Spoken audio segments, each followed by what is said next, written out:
जब x भी बदले y भी बदले तो उस वक्त मैथमेटिकल कैलकुलेशन जब हम करते हैं तो उसके लिए हम लोग मैथमेटिक्स की एक ब्रांच का इस्तेमाल करते हैं, और वो ब्रांच है मैथमेटिक्स की जिसका नाम हमने रखा हुआ है कैलकुलस। कैलकुलस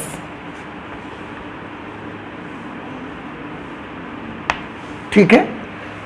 तो कैलकुलस मैथमेटिक्स की एक ऐसी ब्रांच है जिसमें हम बदलने वाली राशियों के साथ, लगातार चेंज होने वाली राशियों के साथ मैथमेटिकल ऑपरेशन करते हैं। उसमें राशियां स्थिर नहीं होती। कैलकुलस में दो पार्ट हुए, दो भाग बने कैलकुलस के। कैलकुलस का एक पार्ट जो हुआ उसका नाम रखा गया डिफरेंशियल कैलकुलस। कैलकुलस के एक पार्ट का नाम हमने रखा डिफरेंशियल कैलकुलस, और कैलकुलस का जो दूसरा पार्ट है उसका नाम रखा गया इंटीग्रल कैलकुलस। इंटीग्रल कैलकुलस और डिफरेंशियल कैलकुलस, तो इनमें क्या डिफरेंस होता है? इसमें से जो डिफरेंशियल कैलकुलस है ना, ये क्लास 11th से स्टार्ट हो जाती है पढ़ाई इसकी आपकी। आप देखते हैं क्लास 11th में डिफरेंशियल कैलकुलस में मैं आपको याद दिलाता हूं क्योंकि ये कर चुके हैं, हालांकि हम इसको करना नहीं चाहते, बट आई वांट कि मैं आपको थोड़ा सा याद दिलाऊं पुरानी चीजें कि क्या क्या किया है आपने इस पे। तो डिफरेंशियल कैलकुलस ना आपने क्लास 11th से ही शुरू कर दिया था थोड़ा थोड़ा पढ़ना, क्लास 11th से ही। और क्लास 11th में डिफरेंशियल कैलकुलस के बारे में आपने सबसे पहले क्या पढ़ा था? सबसे पढ़ा था पहले limits and derivative, limits and continuity है मेरे ख्याल से, कॉन्टिन्यूटी डिफरेंशिएबिलिटी यहां पढ़ते हैं इंटर में आप, तो लिमिट एंड डेरिवेटिव आप वहां पर पढ़ते हैं। फिर इसके बाद क्लास 12th में जब आए तो इसी में आपने पढ़ा continuity and differentiability.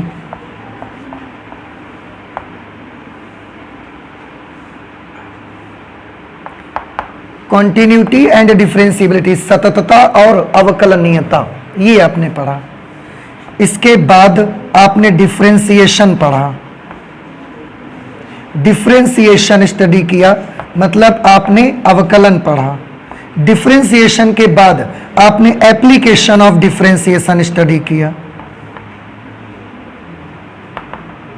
Application of differentiation. तो इतनी सारी चीजें जो कि क्लास 11 से स्टार्ट हो गई और अभी तक हम लोग ना डिफरेंशियल कैलकुलस के ही बारे में पढ़ रहे थे। एप्लीकेशन ऑफ डिफरेंशिएशन या एप्लीकेशन ऑफ डेरिवेटिव इसको आप बोलते रहे हैं, अवकलज के अनुप्रयोग, ठीक है। एप्लीकेशन ऑफ डेरिवेटिव्स पढ़ा हुआ है, अवकलज के अनुप्रयोग, ठीक। तो ये चीजें हमने पढ़ी क्लास 11th से अब तक। इंटीग्रल कैलकुलस में हमको क्या पढ़ना है? इंटीग्रल कैलकुलस में हम दो तीन चीजें पढ़ेंगे, जिससे सबसे पहले तो इंटीग्रेशन करना सीखेंगे कि इंटीग्रेशन कैसे करते हैं किसी फलन का। इंटीग्रेशन के बाद हम सीखेंगे एप्लीकेशन ऑफ इंटीग्रल्स। सबसे पहले क्या करना सीखेंगे? सबसे पहले तो हम इंटीग्रल्स सीखेंगे कि किसी भी फंक्शन का इंटीग्रल क्या होता है, कैसे उसको फाइंड आउट करते हैं, उसके डिफरेंट मेथड्स सीखेंगे। इसके बाद दूसरा नंबर हम जो इंटीग्रल कैलकुलस में सीखेंगे, पढ़ाई करेंगे, तो वो होगा application of integrals. Application of integrals सीखेंगे कि समाकलन ये जो करते हैं इसका एप्लीकेशन क्या है, इसका यूज क्या है, कहां पर इसको हम प्रयोग करेंगे। अनुप्रयोग में कई सारी बातें सीखेंगे, वो हम बाद की बात करेंगे। थर्ड पढ़ेंगे डिफरेंशियल इक्वेशन, इसी में हम डिफरेंशियल इक्वेशन। डिफरेंशियल इक्वेशन मतलब अवकल समीकरण इसको कहा जाता है। अब देखो ये नाम सुनकर आपको हो सकता है थोड़ा सा कंफ्यूजन हो सकता है कि डिफरेंशियल इक्वेशन तो उस पर आना चाहिए क्योंकि ये डिफरेंशियल कैलकुलस है, लेकिन ऐसा नहीं है। डिफरेंशियल इक्वेशन हम लोग फाइंड करते हैं इंटीग्रल की मदद से, इसलिए हम वहां नहीं पढ़ते इसको यहां पढ़ते हैं। तो डिफरेंशियल इक्वेशन क्या होती है, उसको कैसे हम बनाते हैं, ये सारी चीजें हम बाद में बात करेंगे। ये 3 चीजें हमको पढ़नी है अपने क्लास 12th के सिलेबस में, इंटीग्रल कैलकुलस में, ठीक है। अच्छा, इंटीग्रल कैलकुलस में भी आप देखेंगे कि 2 ब्रांच बनी है आगे। फिर इंटीग्रल कैलकुलस जो आप पढ़ेंगे ना, उसमें भी आप देखेंगे कि 2 ब्रांचेस हैं मेनली। इंटीग्रल कैलकुलस की एक ब्रांच का नाम है आपकी, जिसको हम बोलेंगे इनडेफिनिट इंटीग्रल।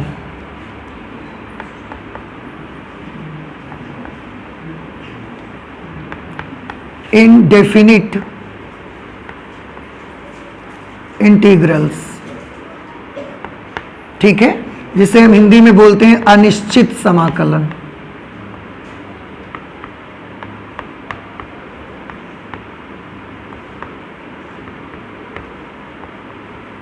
अनिश्चित समाकलन। और दूसरा होगा जिसको हम बोला करेंगे definite integrals.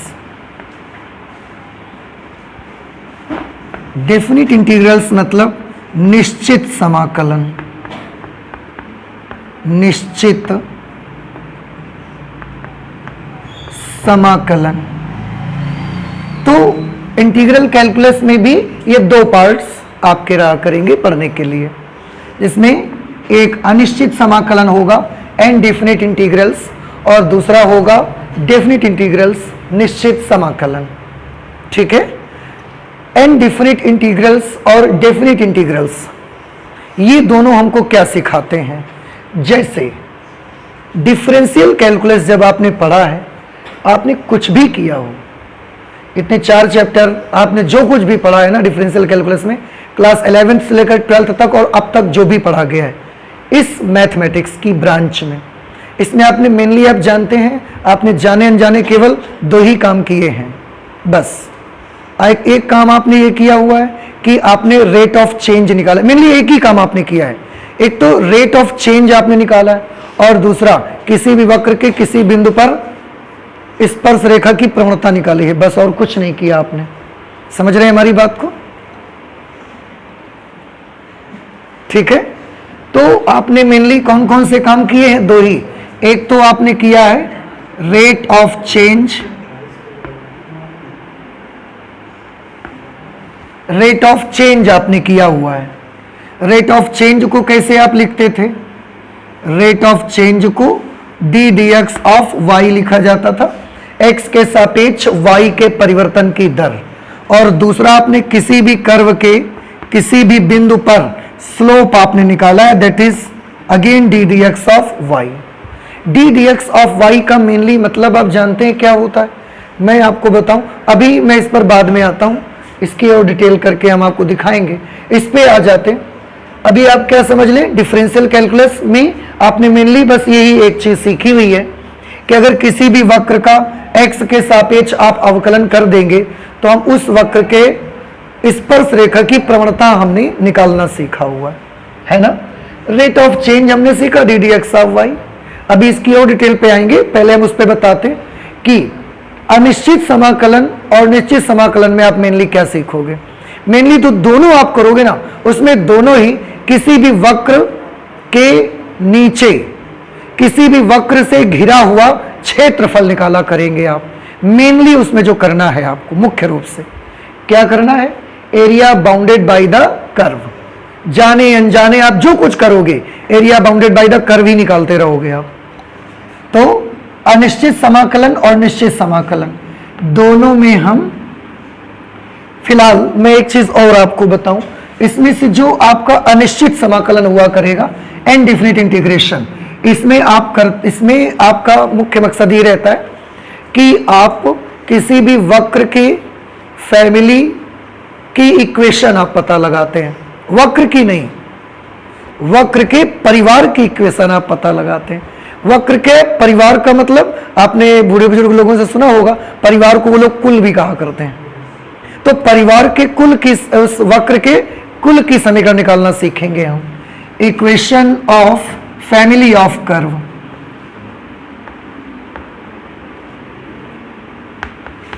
Equation of family of curve. अब देखो इनडेफिनिट इंटीग्रेशन में किसी भी वक्र की इक्वेशन तो क्या नहीं, लेकिन उस वक्र के पूरे परिवार की इक्वेशन आ जाएगी। कैसे आएगी हम करेंगे, अभी बताएंगे आपको। फिर से इस पे आएंगे कि देखो मैंने क्या बोला था, और वो अभी आप यहां से देख सकते हो। जो डेफिनिट इंटीग्रल होता है इसमें मेनली आप क्या कर रहे होते हैं, इसमें मेनली आप वक्र से घिरा हुआ क्षेत्रफल निकाल रहे होते हैं। Area bounded by the curves, ये इस पे आप करते हैं। तो ये अभी मैंने केवल एक छोटा सा इंट्रोडक्शन दिया है कि कैलकुलस मैथमेटिक्स की एक ऐसी ब्रांच है जिसमें हम परिवर्तनशील राशियों में मैथमेटिकल ऑपरेशंस यूज करते हैं। ठीक है, जो राशियां बदल रही होती हैं, जो राशियां अचर होती हैं, निश्चित होती हैं, उनके साथ मैथमेटिकल ऑपरेशन करना कोई डिफिकल्ट नहीं है।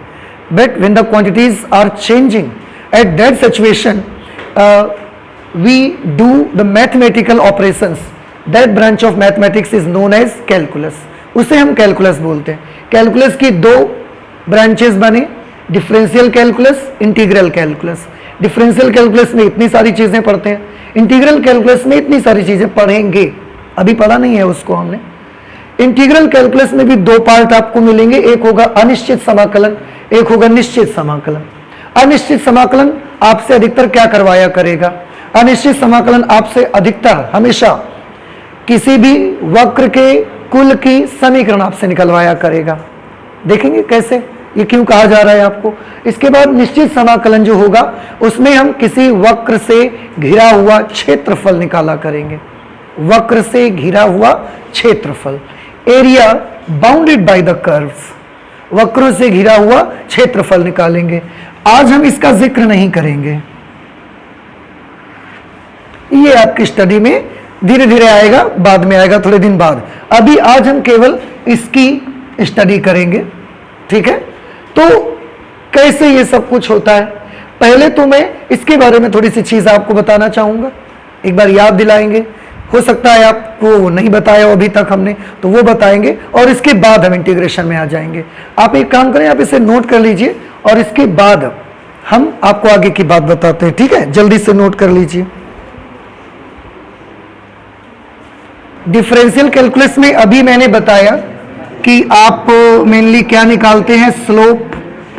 और स्लोप आप कैसे निकालते हैं मैं आपको बताता हूं, थोड़ा गौर से देखिएगा। स्लोप निकालने के लिए जैसे ये हमने एक कर्व आपके लिए बनाया, ऐसा एक कर्व हमने बना दिया यहाँ पर। अब इसके ये x है, ये y है, और ये जो y है वो x का एक फंक्शन है, ये उसका कर्व बना हुआ है। अगर मैं आपसे पूछूंगा इस पॉइंट पर मुझे स्पर्श रेखा का स्लोप बताइए, उसका ढाल बताइए, तो प्रैक्टिकली जो आप करेंगे वो आप क्या करते हैं कि इस कर्व में एक पॉइंट इधर और एक पॉइंट इधर आप ले लेते हैं, थोड़ी थोड़ी दूर पर ये आप पॉइंट ले लेते हैं। ये प्रैक्टिकल मीनिंग है इसका कि क्या करना है। एक पॉइंट यहाँ ले लेते हैं, आप एक पॉइंट यहाँ ले लेना, फिर यहाँ से x एक्सिस के पैरेलल एक लाइन बनाओ, यहाँ से y एक्सिस के पैरेलल एक लाइन बनाओ और इन दोनों को आपस में मिला दो। अब ये वाला जो पोर्शन होगा, ये वाला पोर्शन आपका कहा जाता है डेल्टा x। क्यों? क्योंकि ये x अक्ष का डिफरेंस है, और ये वाला जो पार्ट होता है इसको बोला जाता है डेल्टा y। और हमको कर्व का क्या चाहिए, स्लोप। इस पॉइंट पर चाहिए था, इसके एक लेफ्ट में एक राइट में पॉइंट लिया, ऐसा एक राइट एंगल ट्राइंगल बनाया, समकोण त्रिभुज। और अब अगर आपको ये एंगल चाहिए तो आप क्या करेंगे, अगर ये एंगल थीटा है तो आप यही तो करेंगे। स्लोप कैसे निकालते हैं, टेन थीटा से, याद है आपको। और टेन थीटा को कैसे निकाला जाएगा, यहाँ पर delta y upon delta x। ऐसा जब आप करेंगे तो इस कर्व के इस पॉइंट का स्लोप मिल जाएगा। लेकिन इसमें एक छोटी सी प्रॉब्लम है। क्या छोटी सी प्रॉब्लम है कि स्लोप तो आपको इस पॉइंट पर चाहिए था, पॉइंट कंसीडर कर लिए इतनी दूर आपने, तो जब आप जिस पॉइंट पर आपको स्लोप चाहिए उससे थोड़ा दूरी पर पॉइंट लेते हैं ना, उस समय एरर की पॉसिबिलिटी ज्यादा होती है, गलती की संभावना ज्यादा रहती है। अब त्रुटि को कम कैसे किया जाए, तो फिर गलती की संभावना को कम कैसे कर सकते हैं, तो फिर आप एरर की पॉसिबिलिटी कम हो जाएगी अगर आप एक छोटा सा काम कर लें कि ये जो 2 पॉइंट्स माने हैं आप इस वाले पॉइंट के बिल्कुल पास पास मान लीजिए। जब आप बहुत नजदीक मान लेंगे उस वक्त फिर आप ऐसा एक ट्रायंगल क्रिएट करेंगे, यहां पर ये डेल्टा वाई और ये डेल्टा एक्स हो जाएगा। फिर जब आप इसका ये एंगल निकालने जाएंगे delta y upon delta x से, फिर एग्जैक्टली बिल्कुल आप स्लोप के बहुत नजदीक पहुंच जाएंगे। समझ रहे हैं?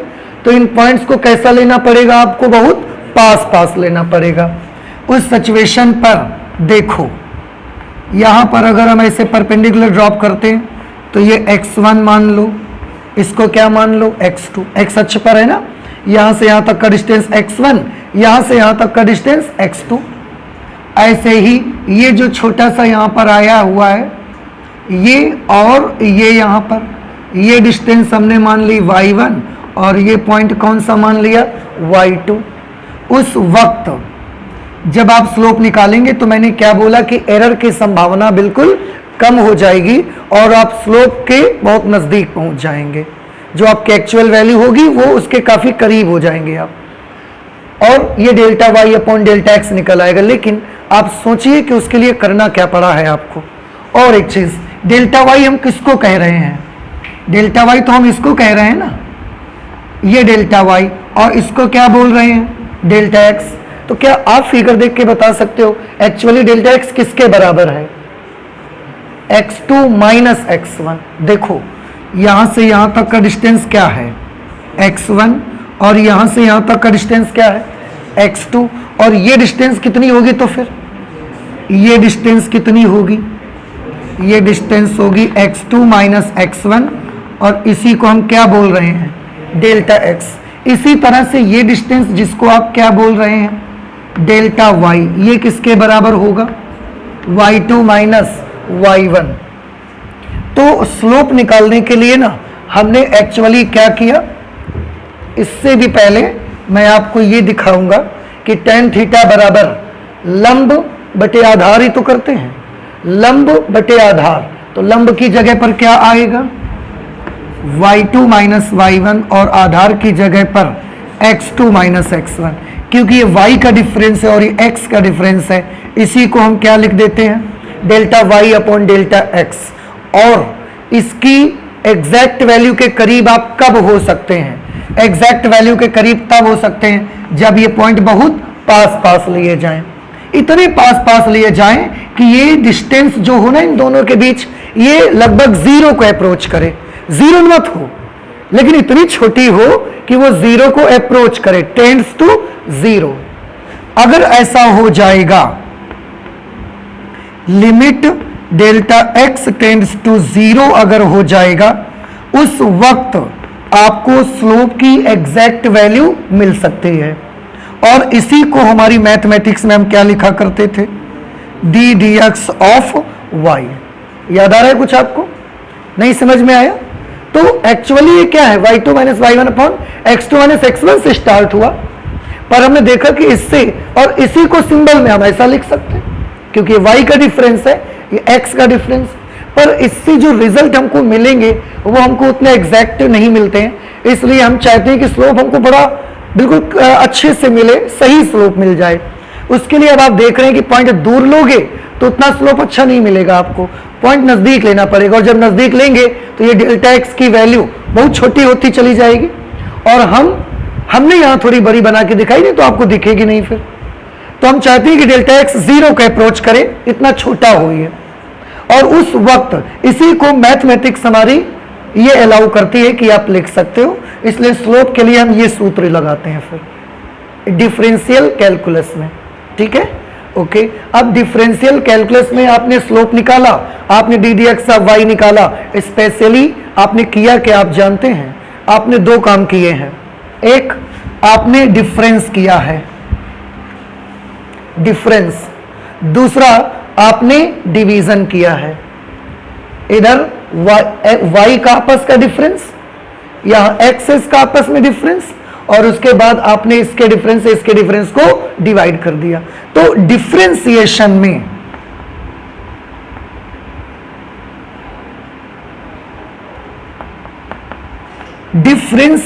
में मेनली आप दो काम कर रहे हैं। पहला काम है डिफरेंस निकालते हैं, और दूसरा काम है आप भाग दे देते हैं। तो आप दो काम कर रहे हैं, एक तो आप डिफरेंस मतलब अंतर, एक तो आप डिफरेंस निकालते हैं, उसके साथ साथ और क्या करते हैं, उसके साथ साथ आप डिवीजन कर देते हैं। तो अंतर के साथ साथ भाग दे देते हैं, और इसी का हमने नाम रखा differentiation. So differentiation means what? Differentiation is mainly difference and division. अंतर के साथ जब आप भाग देते हो, आप डिफरेंशिएशन ही कर रहे होते हो। तो इन दोनों का कॉम्बिनेशन मिला के ना हमने उसका नाम ही डिफरेंशिएशन रख दिया। ठीक है? सो डिफरेंशिएशन में ये काम आप कर रहे हो। अभी इंटीग्रेशन में क्या करना है? इंटीग्रेशन में जैसे कि मैंने बताया कि इंटीग्रेशन आपको जाने अनजाने क्या करवाता रहेगा, वो आपसे किसी भी वक्र के अंदर का एरिया निकलवाता रहेगा। ठीक है? मुख्य काम उसका वो है, फिर कर्व के फैमिली की इक्वेशन भी वहीं से हमको मिल जाती है।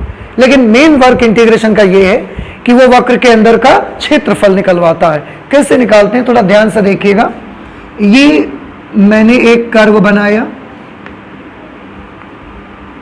इधर की तरफ x है, इधर की तरफ y, और एक ग्राफ यहां बनाया, कैसा भी बना लो आप, ये ऐसा हमने एक ग्राफ बना लिया।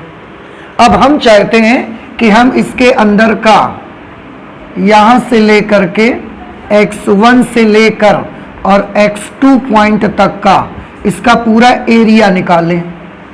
एरिया क्षेत्रफल। अभी तक क्षेत्रफल के लिए हमारे पास जो जानकारी है, जो नॉलेज है हम लोगों के पास, वो बस इतना है कि हम कुछ आकृतियों के क्षेत्रफल निकालना जानते हैं। जैसे अगर कोई मुझसे बोल देगा कि आयत का क्षेत्रफल निकालो, हमें उसका फॉर्मूला आता है, लेंथ इंटू विड्थ करेंगे, आयत का क्षेत्रफल आ जाएगा। वर्ग का क्षेत्रफल निकालो, भुजा स्क्वायर करेंगे, वर्ग का क्षेत्रफल आ जाएगा। तो हम जो एरिया जानते हैं ना, कुछ निश्चित आकृतियों के एरिया जानते हैं। अब ऐसे सिचुएशन पर कोई आके बोल देता है कि इसका एरिया निकालो, तो ये हमारे बस की बात नहीं है। हम कैसे निकालेंगे? पता ही नहीं है ना तो ये आयत है, ना तो ये वर्ग है, ना तो ये वृत्त है, ना तो ये रोम्बस है, समचतुर्भुज है। ऐसा कोई एक प्रॉपर फिगर नहीं है जिसको हम लोग रिकॉग्नाइज कर सकते हैं, जिसको हम लोग पहचान सकते हैं। ऐसा कोई फिगर ही नहीं है ये तो हम इसका एरिया नहीं निकाल सकते। अब एरिया निकालने के लिए हम क्या तरकीब अपना सकते हैं? इसके लिए तो तरकीब ये अपना सकते हैं कि हमको जिन चित्रों के क्षेत्रफल पता है, अगर उन फिगर्स में हम इसको कन्वर्ट कर सकें तो हम इसका एरिया निकाल सकते हैं। कैसे? तो हमने देखा कि आयत, वर्ग, वृत्त, इन सबके क्षेत्रफल हमको मालूम है, तो हमने उसमें कन्वर्ट करने की कोशिश की। इसको कैसे कन्वर्ट करने की कोशिश की? मैंने यहां से ऐसे एक लाइन बनाई, ये एक लाइन बनाई ऐसे, और हमने देखा कि यहां पर अब ये क्या बन गया पूरा, अब ये आयत बन गया। आयत बन गया है तो हम इसकी लेंथ, इसकी विड्थ ले सकते हैं, ये इसकी चौड़ाई और ये इसकी लंबाई, दोनों का अगर आपस में हम गुणा करवा देंगे तो हमें इस पार्ट का एरिया मिल जाएगा। लेकिन अभी भी इसके साथ एक प्रॉब्लम है। आप क्या निकालने चले थे? आप निकालने चले थे एरिया अंडर द कर्व, वक्र के नीचे का पूरा क्षेत्रफल निकालने चले थे। तो क्या आप वक्र के नीचे का पूरा क्षेत्रफल पा गए? Answer is no. Still there is some uncalculated part. अभी भी इसमें कुछ ऐसा पार्ट बाकी रह जाएगा जो कैलकुलेट नहीं हुआ है, और वो ये वाला पार्ट है। ये पार्ट अभी भी आप कैलकुलेट नहीं कर पाएंगे। तो क्या हमारे पास और कोई तरकीब है? हमारे पास, हमने एक तरकीब और सोची। कैसे? हमने तरकीब सोची कि जो ये आयत बनाया है ना आपने, हम निकालेंगे ऐसे ही, पर आयत की जो चौड़ाई आपने इतनी रख दी है, ये इतना चौड़ा आयत बनाया है, इसकी चौड़ाई को कम कर दो, तो उससे क्या होगा? देखो उससे क्या होगा। ये कर्व हमने बनाया, हमने बोला आयत की विड्थ को आप कम कर दो, हमको यहां से ले करके और यहां तक एरिया अंडर द कर्व चाहिए, वक्र के नीचे का क्षेत्रफल चाहिए। तो हमने आयत को चौड़ाई को कम कर दिया भाई, ऐसे बना दिए आयत हमने।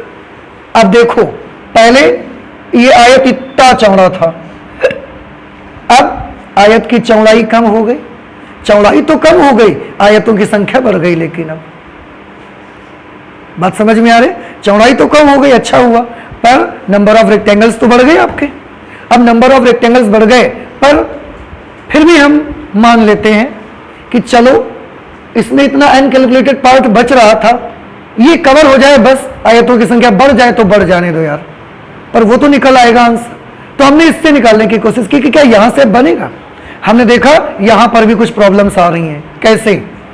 यहां से हमने इसको ऐसे मिलाया, इसको ऐसे मिलाया, इसको ऐसे मिलाया, क्यों? क्योंकि हम तो आयत बनाना चाहते हैं, हमको आयत का ही क्षेत्रफल आता है। इसको ऐसे मिलाया, अब हमने एक से ज्यादा रेक्टेंगल बन गए, हम उनका एरिया भी निकाल सकते हैं। लेंथ इंटू विड्थ करेंगे, इसका एरिया, इसका एरिया, इसका एरिया, ये सारा का सारा एरिया आएगा। और एरिया आने के बाद हम इस सारे एरिया को आपस में क्या कर देंगे? जोड़ देंगे, ऐड कर देंगे। और जैसे ही ऐड करेंगे हमें कर्व के नीचे का क्षेत्रफल मिल जाएगा। लेकिन फिर से प्रॉब्लम है, क्या अब आप कर्व के नीचे का पूरा क्षेत्रफल पा सके? Answer is no. अभी भी ये वाला ट्रायंगल, ये वाला ट्रायंगल, ये वाला ट्रायंगल, ये वाला ट्रायंगल, अभी भी इसमें कुछ अनकैलकुलेटेड पार्ट रह गया। पर तो आप सोचोगे जब अनकैलकुलेटेड पार्ट पहले भी था अभी भी रह रहा है, तो फर्क क्या है? फिर क्यों बना दिया आपने ऐसा? अनकैलकुलेटेड पार्ट रह गया, पर आपने कुछ सीखा, चौड़ाई कम की, नंबर ऑफ रेक्टेंगल्स बढ़ गए, और अनकैलकुलेटेड पार्ट भी पहले की तुलना में अब कम हो गया है। देख रहे हैं आप? तो लगभग हम एरिया के करीब पहुंच रहे हैं। अब आपको क्या समझ में आता है? अब सभी बच्चों के मन में एक बात आ रही होगी कि आयतों के चौड़ाइयां अगर और कम कर दी जाएं तो शायद हम इसको अप्रोच कर सकते हैं, कर्व के नीचे का पूरा एरिया हम बना सकते हैं। अब देख रहे हैं ना, प्रॉब्लम थी इतनी ज्यादा, पहले अनकैलकुलेटेड पार्ट था, अब केवल इतना पार्ट रह रहा है। तो पहले की तुलना में अब ज्यादा एरिया तक हम पहुंच पाए कि नहीं पहुंच पाए। और अब आगे की बात अगर मैं करूं कि मैं इसको भी छोड़ना नहीं चाहता, मैं एक एक कतरे का क्षेत्रफल निकाल देना चाहता हूं, उसके लिए अब आपको क्या लगता है क्या कर लेना चाहिए? पहले एक आयत था, फिर हमने 1 2 3 4 बना दिए, हम ज्यादा अप्रोच कर सके एरिया को। अब आपको महसूस हो रहा है क्या कर सकते हैं? अगर हम और छोटे छोटे रेक्टेंगल्स बना दें तो ये जो ट्रायंगल यहां बनते हैं ना, ये भी नहीं बनेंगे। और उस वक्त अगर ट्रायंगल नहीं बनेंगे, फिर हम उन आयतों के क्षेत्रफल निकाल लेंगे और सबको आपस में क्या कर देंगे? जोड़ देंगे। लेकिन याद रखिए, ऐसा करने से आयतों की संख्या बढ़ रही है, तो हमें कोई डर नहीं है, बढ़ने दो आयतों का क्षेत्र, आयतों की संख्या, हमें तो एरिया चाहिए पूरा। कैसे करेंगे? चलिए, किया हमने। फिर से देखिए, ये एक्स एक्सिस, ये वाई एक्सिस, फिर हमने वही कर्व ले लिया और यहां से लेकर के x1 से लेकर के और x2 तक का हमें एरिया चाहिए। अब जानते हैं हमने क्या किया? इतना छोटा छोटा आयत का विड्थ कर दिया, चौड़ाई इतनी छोटी कर दी हमने, इतनी छोटी चौड़ाई कर दी कि वो चौड़ाई 0 को अप्रोच करने लगी। इतनी छोटी छोटी विड्थ, कितनी? देखो मैं आपको दिखाता हूं, बस इतनी छोटी छोटी विड्थ मैंने कर दी। अगर इस पूरे फिगर में मैं इसको बनाने जाऊंगा तो मुझे बहुत वक्त लगेगा, इसलिए मैं पूरे फिगर में बनाने नहीं जाऊंगा। कुछ दूर तक हम आपको बना के दिखा देंगे, इसके बाद अब आप समझ जाएंगे कि क्या हो रहा है यहां।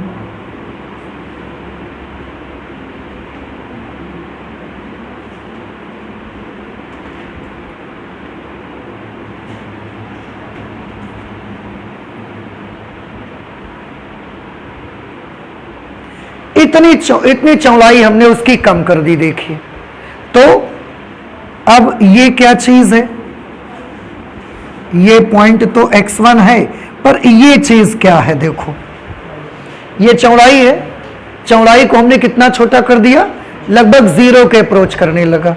और जब ये x की विड्थ 0 के अप्रोच करेगी तो उस चौड़ाई को हम क्या लिख सकते हैं, dx लिख सकते हैं। समझ आ गया। अब आप देखो ध्यान से, आयत बनाइए और देखिए क्या पार्ट कुछ बचेगा। यहां आयत बनाइए, यहां आयत बनाइए, यहां बनाइए, यहां बनाइए, यहां बनाइए। तो ये इतने नजदीक नजदीक है ना, इतने नजदीक नजदीक है कि अब ये ट्रायंगल भी मिलना आपको क्या हो जाएंगे, बंद हो जाएंगे। और लेकिन नंबर ऑफ रेक्टेंगल्स इन्फिनिटी हो जाएंगे, असंख्य आयत बन जाएंगे, यहां पर अनंत आयत बन जाएंगे। तो हम क्या करेंगे, हर एक आयत का क्षेत्रफल निकालेंगे और फिर सभी आयतों के क्षेत्रफल को क्या कर देंगे, जोड़ देंगे। उससे क्या आ जाएगा, इस कर्व के नीचे का पूरा क्षेत्रफल आ जाएगा। समझ आया आपको। आप कैसे करेंगे ये काम। तो हमने यहां चौड़ाई कितनी मान ली, कितने आयत बने बताइए, अनंत। हर एक आयत की चौड़ाई कितनी मान ली, dx।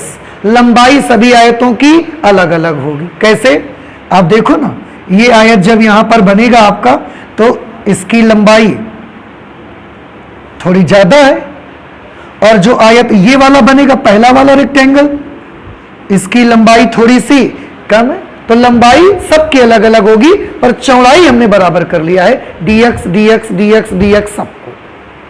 समझ में आया। तो अगर मैं आपसे ये कहूं कि पहले वाले आयत की जो लंबाई है, पहले वाले आयत की लंबाई वो है y1, y एक्सिस पर है, और चौड़ाई कितनी है, dx। तो क्या आप मुझे पहले वाले आयत का क्षेत्रफल बता सकते हैं, पहले वाले आयत का क्षेत्रफल। और वो क्षेत्रफल भी तो बहुत छोटा आएगा, इसलिए हमने उसको dA1 लिखा हुआ है। क्या क्षेत्रफल होगा बताइए, लेंथ इंटू विड्थ करोगे तो क्या होगा, y1 इंटू dx। फिर दूसरे आयत का क्षेत्रफल y2 इंटू dx। तो अब आपको समझ में है कि y1 और y2 बदल रहे हैं, पर dx नहीं बदल रहा है। क्यों, क्योंकि सभी आयतों की चौड़ाई हमने सेम रखी है। लंबाई किसी की y1 है, किसी की थोड़ी इससे ज्यादा होगी तो y2 कर लिया, किसी की थोड़ी और ज्यादा होगी तो y3 कर लेंगे। इस तरीके से जितने भी रेक्टेंगल्स यहां पर बनेंगे हम सभी का एरिया निकाले ले रहे हैं। y3 इंटू dx, dA4 करेंगे तो y4 इंटू dx। ऐसा करते करते असंख्य आयतों के क्षेत्रफल हमको निकालने हैं। और अगर पूरे कर्व का एरिया चाहिए तो आप क्या करोगे फिर बताओ, फिर सभी को आप क्या कर देंगे, ऐड कर देंगे, जोड़ देंगे। जब आप इन सब को जोड़ेंगे, y1 dx plus y2 dx plus y3 dx plus dot dot, कहां तक, अप टू इंफिनिटी, अनंत तक आपको जोड़ना पड़ेगा। अब ये जो इतना लंबा इंफिनिटी टर्म्स तक आप लिख रहे हैं ना, मैथमेटिक्स ने इसको भी छोटा करने का एक प्रावधान है, छोटा करने का एक प्रोसीजर है कि आप गणितीय भाषा में उसको कैसे प्रदर्शित कर सकते हो। तो गणितीय भाषा में ये क्या है, योग है ना सबका। योग को रिप्रेजेंट करने के लिए हम एक सिंबल यूज करते हैं, आपको शायद याद होगा, सिग्मा यूज करते हैं, सिग्मा। और सिग्मा में क्या लिख देंगे, सिग्मा में लिख देंगे yn इंटू dx। yn का मतलब क्या है, n की वैल्यू 1 से लेकर के इंफिनिटी तक जाएगी। आप देखो, आप n की जगह 1 लिखोगे तो y1 इंटू dx ये मिल जाएगा, n की जगह 2 लिखोगे तो y2 dx, 3 लिखोगे y3 dx, और सबका क्या करना है, समेशन, योग करना है। कहां से कहां तक, 1 से इंफिनिटी तक। और सिग्मा नोटेशन क्लास 11th में पढ़ा हुआ है आपने, मैथमेटिक्स में, है ना। जब आप सीरीज पढ़ रहे थे उस वक्त आपने सिग्मा नोटेशन पढ़ा है, तो इसको हम ऐसे लिख सकते हैं। और इस सीरीज को हमारी जो इंटीग्रल कैलकुलस है ना, वो इसको ऐसे भी लिखना आपको अलाउ करती है कि आप जो इतनी चीज लिख रहे हो ना, आप इसको ऐसे भी लिख सकते हो, ऐसे भी आप लिख सकते हो। ये जो समेशन है, समेशन का निशान है, ये निशान बेटा बोलते क्या है इसको भैया, सिग्मा। पर ये निशान किस चीज का होता है, ये निशान समेशन का होता है। समेशन मतलब योग, समेशन का मतलब योग, जोड़, ये समेशन का निशान होता है। अब समेशन का क्योंकि पहला अक्षर क्या है, एस, अब ये जो समेशन का पहला अक्षर एस है ना, इसको आप नीचे ऊपर से पकड़ो और ऐसा खींच दो, ऐसे ही तो बन जाएगा। इसलिए हमारी मैथमेटिक्स इस समेशन के साइन को इसके बजाय ये लिखना अलाउ कर सकती है कि आप चाहें तो इसे आप ऐसा लिख सकते हैं। और इसको हम पढ़ते हैं, इसको कैसे पढ़ेंगे आप, इसको हम पढ़ा करते हैं इंटीग्रेशन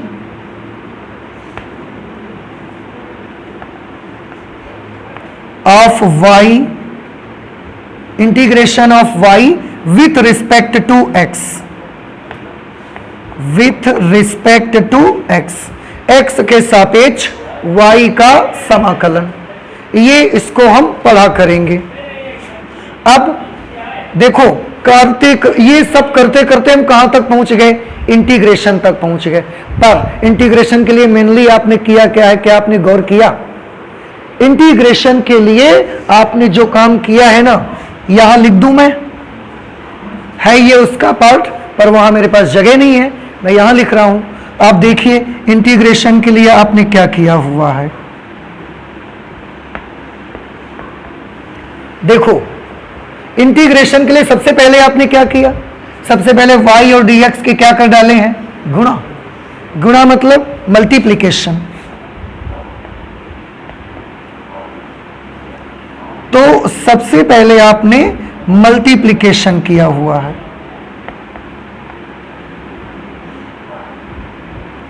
अच्छा, उसके बाद आपने क्या किया हुआ है, उसके बाद आपने सभी मल्टीप्लिकेशंस को आपस में क्या कर दिया, जोड़ दिया। जोड़ दिया मतलब आपने एडिशन कर दिया है। इंटीग्रेशन में ये दो प्रोसेसेस होते हैं। देखिए समझ आया आपको? तो integration deals with two mathematical operations, first one multiplication and the second one is addition. और अब आप फिर से याद करो डिफरेंशिएशन में क्या क्या था, डिफरेंस प्लस डिवीजन, उसमें हम अंतर निकालते थे, फिर अनुपात निकालते थे, भाग देते थे। इसमें मल्टीप्लिकेशन निकालते हैं और फिर योग निकालते हैं।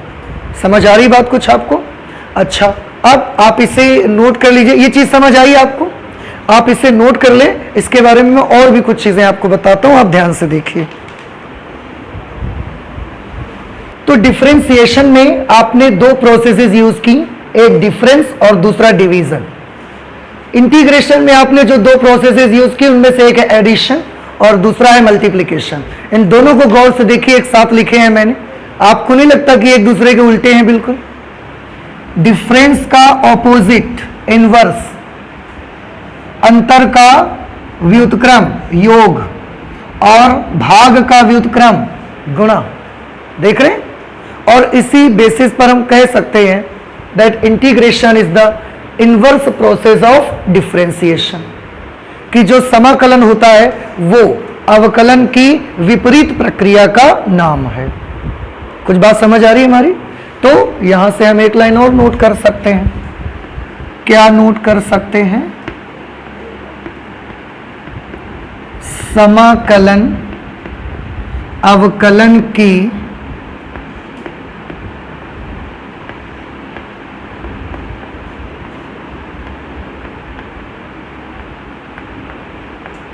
समाकलन अवकलन की विपरीत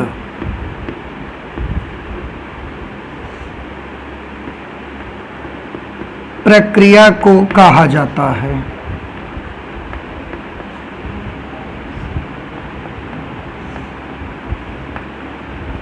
ठीक है? Integration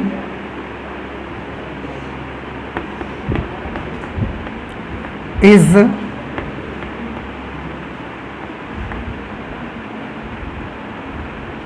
inverse process of differentiation।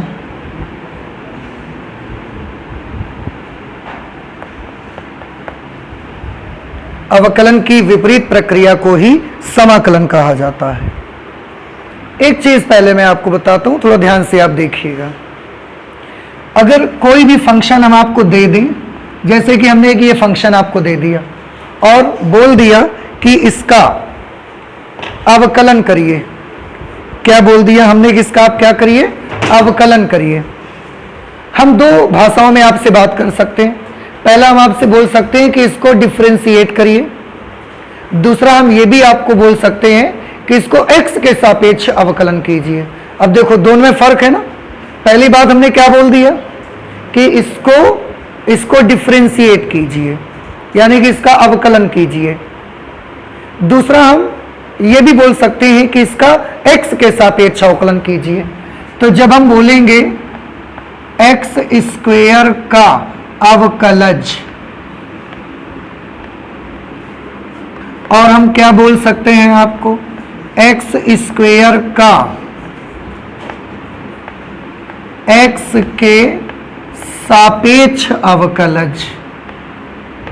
देखो अवकलज की बात कर रहे हैं बेटा हम, ये हम कह सकते हैं। तो दो भाषाएं अलग अलग हो गई। जब केवल ये कहा जाएगा कि एक्स स्क्वायर का अवकलज कीजिए, तो हमको ये बताया नहीं गया है कि हमको एक्स स्क्वायर का अवकलन निकालना तो है, पर किसके सापेक्ष करना है, ये हमको नहीं बताया गया। तो आप जानते हैं इस सिचुएशन पे हम क्या लिखेंगे, एक्स स्क्वायर का डेरिवेटिव क्या आएगा वैसे 2x, लेकिन क्योंकि ये नहीं बताया गया किसके सापेक्ष करना है, तो हम उसके साथ एक और चीज लगा के रख देंगे, क्या, dx। और अगर हमको बोला जाएगा एक्स स्क्वायर का एक्स के सापेक्ष अवकलन कीजिए, तो फिर हम 2x लिखेंगे। उस वक्त फिर हम उसके साथ dx नहीं लगाएंगे। कुछ बात समझ आ रही है आपको?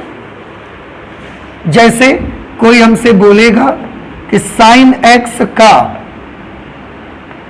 अवकलज बताइए क्या होगा, और या तो आपसे दूसरा कह दे कि साइन x का x के सापेक्ष अवकलज बताइए। तो इन दोनों में कुछ फर्क समझ में आ रहा है अब आपको? इसको आप क्या लिखा करेंगे, साइन x का डेरिवेटिव क्या होता है, cos x। तो साइन x का डेरिवेटिव होगा cos x, और उसके साथ में dx आपको लिखना पड़ेगा, क्योंकि आपको नहीं बताया गया है कि किसके सापेक्ष आपको अवकलन करना है। साइन x का x के सापेक्ष अवकलज अगर बता दिया गया, तो फिर इसकी वैल्यू cos x आ जाएगी। फिर इसके साथ मुझे dx लिखने की आवश्यकता नहीं है। समझ आ रहा है कुछ? तो एक तो छोटी सी चीज है ये, पर इसे आपको याद रखना है भाई। समझ आ गया? ओके, आप एक काम करो, आप नोट करिए। अब हम इसके ना कुछ फलनों के अवकलज के बारे में देखते हैं। एक चीज और यहीं पर देख लो, अच्छा वो बाद में फिर आगे फॉर्मूला पढ़ना शुरू कर देंगे। यहीं पर एक छोटी सी चीज मैं और आपको बताना चाहता हूं, आप जरा ध्यान से देखिए। जिसे अभी बोला गया कि अवकलज की विपरीत प्रक्रिया को ही क्या कहा जाता है, समाकलन कहते हैं। ठीक है, इसका मतलब साफ है। इसका मतलब यह हुआ कि अगर हम dx ऑफ, और आप जानते हैं ये जो हमने लिखा है ना, अवकलन की विपरीत प्रक्रिया को समाकलन कहा जाता है। कैसे सीखा? इससे।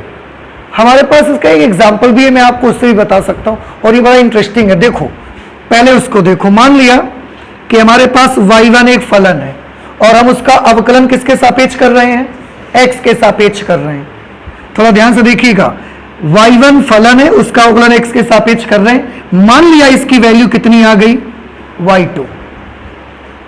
तो y1 क्या है, एक फलन जिसका हम x के सापेक्ष अवकलज ज्ञात कर रहे हैं। अवकलज ज्ञात किया तो कितना आ गया, y2 के बराबर आ गया। ठीक, अब याद रखिए y1 क्या है, फलन, और y2 उसका क्या है, अवकलज। समझ रहे? अब dx को उधर भेज दें अगर आप, तो क्या मिलेगा आपको, dy1 is equal to y2 into dx। dy1 क्या है, y1 का एक छोटा सा पार्ट है। भाई y1 के साथ d लगा देना, तो y1 का एक छोटा सा टुकड़ा ही तो हुआ ये। अब अगर हम इन दोनों के दोनों पक्षों में समाकलन का निशान लगा दें, समाकलन का निशान, इंटीग्रेशन अभी आपसे सीखा, और इंटीग्रेशन मेनली क्या होता है, समेशन, योग करवाता है। अगर दो तरफ इंटीग्रेशन का निशान लगा दें, तो इसको क्या लिख सकेंगे, y1 कोई फंक्शन है, dy1 उसके छोटे छोटे टुकड़े हैं। अगर सभी छोटे छोटे टुकड़ों का हम योग कर देंगे तो क्या मिल जाएगा, y1 मिल जाएगा आपको। भाई y1 के बहुत सारे छोटे छोटे टुकड़े हमने कर लिए, अब उन टुकड़ों को हम जोड़े दे रहे हैं। कैसे पता कि आप जोड़ रहे हो? ये निशान इस बात के लिए संकेत है कि आप योग कर रहे हैं। तो dy1 के सभी टुकड़ों को अगर आप जोड़ देंगे तो क्या मिल जाएगा आपको? y1 मिल जाएगा। और यहां पर देखिए y2 इंटू dx, देखो गौर से इसको, क्या आपने सीखा? फिर से बताओ मुझे, y1 क्या था? फलन, और y2 क्या है? अवकलज। ये है एक फलन और ये है y1 का अवकलज। अब जरा एक नजर जो अभी आप सॉल्व करके लाए हो ना, उस पर दे दो एक नजर। इसका क्या मतलब है? इसका मतलब है y2 का x के सापेक्ष समाकलन करोगे तो क्या आ जाएगा? तो इसका मतलब है कि y1 के अवकलज का अगर आप x के सापेक्ष समाकलन कर दो ना, तो वापस फिर वही फलन मिल जाएगा आपको। देख रहे हैं? y2 y1 का क्या है? अवकलज। पर y2 का समाकलन कौन आ गया? y1। आप देखिए ना यहां से फिर से, y2 y1 का अवकलज है, तो y1 y2 का समाकलन भी तो है, आपके सामने है। और ये एग्जाम्पल है इस बात का कि वाकई में समाकलन अवकलन की विपरीत प्रक्रिया का नाम है। ये नहीं समझ में आई? ये पॉइंट आपको आया? कम आया? अरे कितना इजी है, देखो ना। y1 एक फंक्शन है, y2 उसका अवकलज है, तो y2 y1 का अवकलज है। ठीक है, ये डिफरेंशिएशन से मिला। y1 का डिफरेंशिएशन करने से y2 मिला, और y2 का इंटीग्रेशन करने से फिर वापस क्या मिल जाएगा आपको? y1। तो ये उल्टी प्रक्रिया नहीं हो गई अवकलन की? अवकलन में y1 का डिफरेंशिएशन किया तो y2 मिला, और इंटीग्रेशन में y2 का इंटीग्रेट कर दो तो y1 मिल जाएगा आपको ना। तो ये शो करता है कि वाकई में समाकलन अवकलन की विपरीत प्रक्रिया को कहा जाता है। इसमें और छोटी मोटी चीजें जैसे हैं, मैं आपसे जैसे कहूं कि d dx ऑफ, अब क्योंकि हमने ये आपको करके भी दिखा दिया, उसका एक एग्जाम्पल भी दिखा दिया, अब तो आप मानोगे ही ना कि समाकलन अवकलन की विपरीत प्रक्रिया है। अगर आप मानोगे तो d dx of sine x की वैल्यू क्या होगी? cos x, मतलब साइन x का अवकलज क्या आएगा? cos x। जैसे यहां y1 का अवकलज कौन था? y2, तो y2 का समाकलन करने से क्या आएगा? आना चाहिए। तो ऐसे ही अगर साइन x का अवकलज y है, सॉरी cos x है, तो हम लिख सकते हैं integration of cos x dx is equal to sine x। बताइए लिख सकते हैं कि नहीं लिख सकते? लिखा जा सकता है। तो cos x का समाकलन करोगे तो sin x आएगा। अब ये तो ठीक है, ये यहां से क्लियर हो गया। अब इसमें एक चीज और मैं बढ़ा के आगे एक स्टेप चलता हूं। d dx ऑफ sin x प्लस 1 की वैल्यू बताइए मुझे। d dx ऑफ sin x प्लस 1, इसका अवकलज बताइए, इसका क्या होगा? cos x और 1 का 0। अब इसका अवकलज cos x आया। आपने अभी भी देखा कि समाकलन अवकलन की विपरीत प्रक्रिया का नाम है। तो अगर इसका डिफरेंशिएशन ये आता है तो इसका इंटीग्रेशन ये आना चाहिए। तो integration of cos x dx is equal to sin x plus 1। समझ रहे हैं आप? और देखो इंटीग्रेशन ऑफ d dx ऑफ sin x प्लस 2 की वैल्यू बताओ मुझे। It is again cos x. Then it is clear that the integration of cos x with respect to x will be sin x plus 2। और बताइए d dx of sin x plus 3, इसका मान क्या आएगा? cos x obviously। Then it is clear that the integration of cos x dx will be sin x plus 3। हम चाहें तो और एग्जाम्पल बना सकते हैं, पर आपको इतने से ही समझ में आ जाना चाहिए। क्या? साइन एक्स का differentiation cos X, sine x plus 1 का differentiation cos X, sine x plus 2 का differentiation cos X, sine x plus 3 का डिफरेंशिएशन कॉस एक्स, और यहां क्या लिखें? कॉस एक्स के इंटीग्रेशन। अब कॉस एक्स का integration sine X, cos x का integration sine x plus 1, cos x का integration sine x plus 2, cos x का integration with respect to x sine x plus 3। Cos x का integration होगा क्या? Sine x होगा कि sine x plus 1 होगा कि साइन एक्स प्लस 2 होगा कि साइन एक्स प्लस 3 होगा? कॉस एक्स का इंटीग्रेशन क्या होगा? हम और 50 एग्जाम्पल इससे दिखा सकते हैं आपको करके, और अब आप भी समझ रहे हो कि 3 की जगह 4 लिख दोगे तो भी कॉस एक्स आएगा। तो कॉस एक्स का इंटीग्रेशन साइन एक्स होगा या साइन एक्स प्लस 1 होगा? फलन तो एक ही है, आंसर 4 अलग अलग। तो कॉस एक्स का इंटीग्रेशन क्या होगा फिर? साइन एक्स होना चाहिए, साइन एक्स प्लस 1 होना चाहिए, साइन एक्स प्लस 2 होना चाहिए, साइन एक्स प्लस 3 होना चाहिए। होना क्या चाहिए आखिर इसका आंसर? बताइए भाई, एक ही फंक्शन है ना, आप देख लो ना, सेम फंक्शन और सेम फंक्शन के इतने आंसर, तो हम फिर cos x के इंटीग्रेशन को लिखें क्या? cos x का इंटीग्रेशन क्या लिखा? अगर कभी भी हमारे क्वेश्चन में आ जाएगा इंटीग्रेशन ऑफ cos x, फिर हम क्या लिखेंगे? हम sin x लिखा करेंगे कि sin x प्लस 1 लिखा करेंगे, sin x plus 2, sin x plus 3, क्या लिखा करेंगे आप? तो sin x लिखा करेंगे बस। तो क्या ये गलत है? तो ऐसी सिचुएशन पर हमने एक काम किया। क्या? हम देख रहे हैं कि यहां पर आप देखो डिफरेंशिएशन जो होता है वो उसमें आए हुए अचर पद को पूरी तरीके से क्या कर देता है? खत्म। तो जब हम उसका इंटीग्रेशन करने जाते हैं, उस जो हमारा डिफरेंशिएशन आया होता है उसका जब इंटीग्रेशन करने जाते हैं ना, तो हमको उस अचर का अंदाजा नहीं होता कि यहां पर अचर 1 रहा है कि यहां 2 रहा है कि यहां 3 रहा है। उस कांस्टेंट की वैल्यू ना हमको निश्चित नहीं होती कुछ, कि 1 रहेगा कि 2 रहेगा कि 3 रहेगा कि 4 रहेगा कि 10 रहेगा। हम उस कांस्टेंट के बारे में नहीं जानते। यानी कि इसके साथ जो ये नंबर जुड़ के आ रहे हैं ना, एक बात तो तय है कि cos x के इंटीग्रेशन में sin x तो पक्का पक्का आएगा, और sin x के साथ एक क्या आ जाया करेगा? कांस्टेंट आ जाएगा। अब कांस्टेंट में आएगा क्या? 1 2 3 क्या आएगा? तो आंसर है कुछ भी हो सकता है, उसके बारे में हम आपसे नहीं बता सकते। तो ऐसी सिचुएशन पर हम एक काम करते हैं कि हम फिर इसको जनरलाइज्ड फॉर्म में लिखते हैं। और कैसे हम उसको जनरलाइज्ड फॉर्म में लिखते हैं? वो फिर हम ऐसे लिखते हैं कि integration of cos x dx is equal to, कि यहां पर क्या कांस्टेंट आएगा जब हम जानते ही नहीं है, उसकी वैल्यू कोई निश्चित वैल्यू नहीं है, इसलिए। और एक तो चीज निश्चित है कि cos x के इंटीग्रेशन में sin x पक्का आएगा, कांस्टेंट निश्चित नहीं है लेकिन आएगा। तो हम sin x तो लिखते ही लिखते हैं, साथ में एक कोई कांस्टेंट अपने मन से लगा देते हैं। अब वो कांस्टेंट हम 1 लगाते हैं, 2 लगाते हैं, 3 लगाते हैं, इससे हमको कोई फर्क नहीं पड़ता।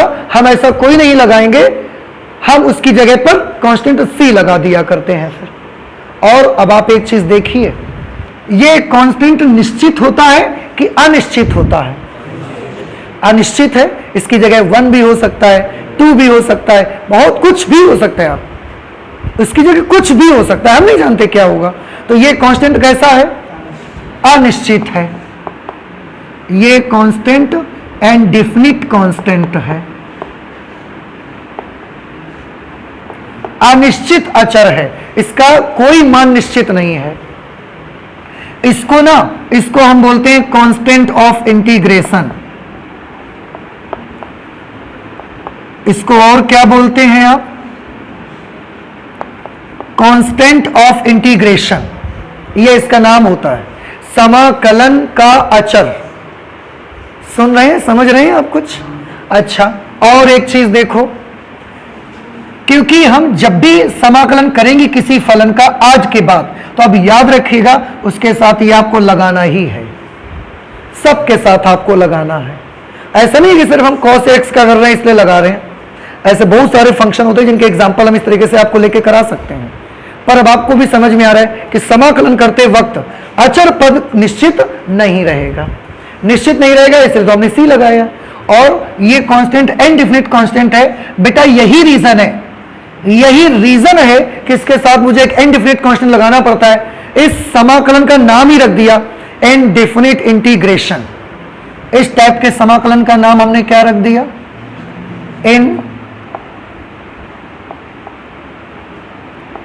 Indefinite integration. अब आप थोड़ा सा याद करिए, शुरुआत में मैंने बताया ना इंटीग्रेशन में दो पार्ट आपको मिलेंगे, एक इनडेफिनिट इंटीग्रेशन अनिश्चित समाकलन और एक डेफिनिट इंटीग्रेशन मिलेगा निश्चित समाकलन। तो ये वाला कौन सा इंटीग्रेशन होगा? अनिश्चित समाकलन। और वजह क्या है, क्यों नाम रखा गया इनडेफिनिट इंटीग्रेशन? ये उसकी वजह है। अब ये बताएं, कुछ बात आपको समझ में आई? तो समाकलन जब भी आप करा करेंगे तो उसका जो इंटीग्रल आएगा, इंटीग्रल के साथ में आपको एक कांस्टेंट अपने मन से लगाना ही लगाना है। जब डेफिनिट इंटीग्रेशन आएगा निश्चित समाकलन तब नहीं लगाएंगे, क्यों? नाम ही है उसका डेफिनिट इंटीग्रेशन। निश्चित समाकलन, तो जो चीज निश्चित हो गई है उसके साथ कांस्टेंट क्यों लगाएंगे, है ना? लेकिन जितने दिन इनडेफिनिट इंटीग्रेशन पढ़ेंगे उतने दिन तो कांस्टेंट लगाना ही लगाना है आपको। समझ आ रही बात आपको? तो आप इसको नोट कर लें, इससे रिलेटेड और भी एक आध बातें अभी बतानी है मुझे आपको। इंटीग्रेशन में अब आप बहुत सारी बातें जान गए हो। देखिए, जैसे इंटीग्रेशन में अगर यहां पर एक फंक्शन है ऐसे और इसका हमने इंटीग्रल निकाला तो वो आ गया f ऑफ x प्लस सी। समझ रहे हैं? अब आप ध्यान से देखो, आप सोच रहे होंगे कि ये यहां f dash x y f x क्यों लिख दिया? तो ये भी तो सोचो, समाकलन अवकलन की विपरीत प्रक्रिया है। अवकलन में fx से f डैश x निकालते थे, समाकलन में f डैश x से fx निकाला जाएगा, तो इसलिए तो मैंने लिखा है यहां पे। अब इसमें से कुछ छोटी मोटी चीजें हैं, उस पर स्टूडेंट्स ज्यादा ध्यान नहीं देते, पर आप सीखिए क्योंकि आपको समझना है सारी चीजें। इसको क्या बोलेंगे? This is sine of integration, समाकलन का प्रतीक जिसको कहेंगे, समाकलन का प्रतीक, साइन ऑफ इंटीग्रेशन। ठीक है? ये क्या होगा? जिसका समाकलन किया जाएगा, जिसका भी समाकलन किया जाएगा उसको हम बोला करेंगे इंटीग्रैंड। हिंदी में इसको कहते हैं समाकल्य। क्या बोला करेंगे? समाकल्य। इसको समाकलन का प्रतीक कहा जाएगा।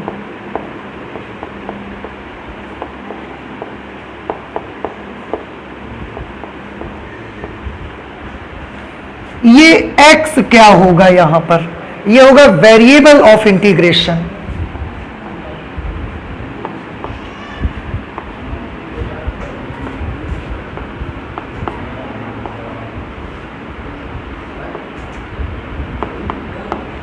वेरिएबल ऑफ इंटीग्रेशन, समाकलन चर। और यही आपको बताएगा कि इस फलन का समाकलन किसके सापेक्ष करना है। कुछ समझ में आ रही है? तो वेरिएबल ऑफ इंटीग्रेशन है समाकलन चर।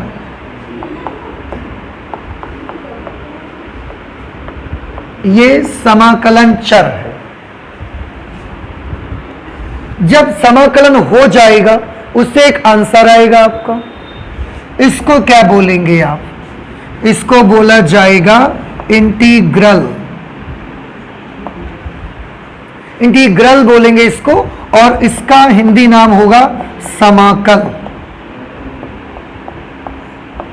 इसको इंटीग्रैंड, समाकल्य, जिसका समाकलन करना है उसको इंटीग्रैंड, और जो आंसर आएगा वो इंटीग्रल होगा। और इसके बारे में अभी हम बता ही चुके हैं आपको, constant of integration, constant of integration.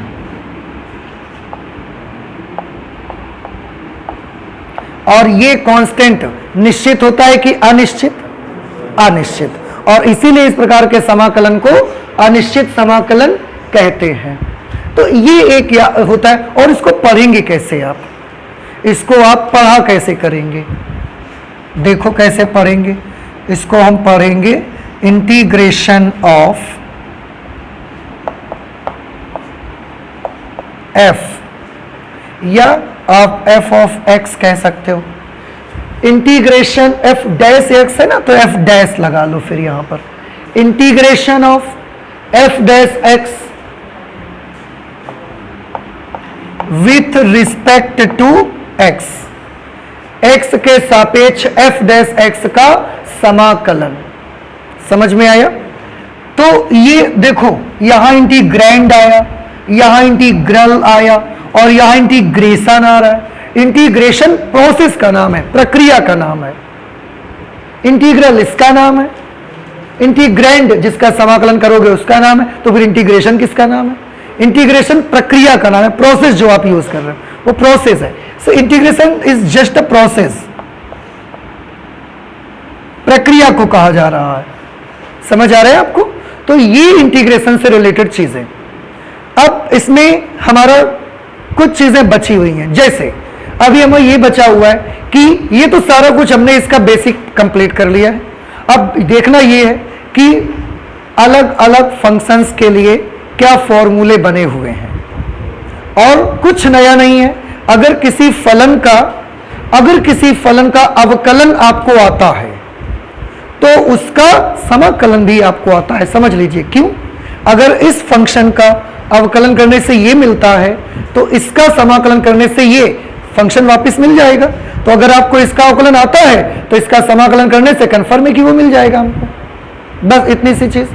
कितने प्रकार के फलन कैलकुलस में हम लोग स्टडी करते हैं, देखो उसका एक छोटा सा हमने बना के रखा गया है नाम, उससे आप बड़ी आसानी से समझ सकते हो। जैसे एक नाम बना के रखा गया है कि कैलकुलस में आप कितने प्रकार के फंक्शंस को स्टडी करते हो मेनली, तो उसके लिए ये एक नाम बना के रखा गया है आइलेट। ठीक है, इलेट भी कुछ लोग कहते हैं, आइलेट भी कह सकते हैं, जो आपकी मर्जी आप बोल दो। इसका ऐसा कोई प्रॉपर पर्टिकुलर नाम नहीं है कि नहीं यही प्रोनाउंसिएशन आपको करना है इसका। तो आइलेट या इलेट। आई देखो क्या क्या मतलब है इसका। आई से क्या होगा? इनवर्स ट्रिग्नोमेट्रिकल फंक्शंस, प्रतिलोम त्रिकोणमितीय फलन, sine inverse x, cos inverse x, ये पढ़े ना आपने, वो वाले। एल से क्या होगा? एल से होगा लॉगरिथमिक फंक्शंस।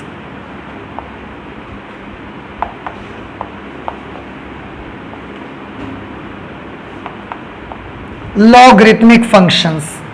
ए से लॉगरिथमिक फंक्शन में लॉग वगैरह वाले आ जाएंगे। ए से होगा अलजेब्राइक फंक्शन,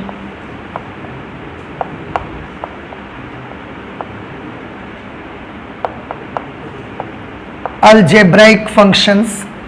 टी किसके लिए आएगा? Trigonometrical functions.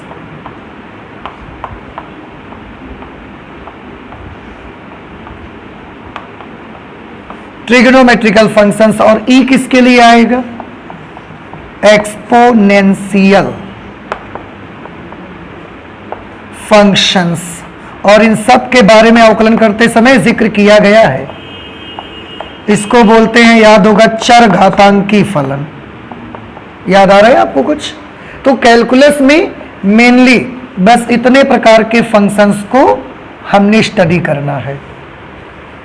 I stands for inverse trigonometrical functions, L logarithmic functions, A algebraic functions, T trigonometrical functions, त्रिकोणमितीय अनुपात, त्रिकोणमितीय फलन जो होते हैं sine theta, cos theta, tan x, cot x, sec x, cosec x वगैरह वगैरह। एक्सपोनेंशियल फंक्शंस में कौन से आएंगे?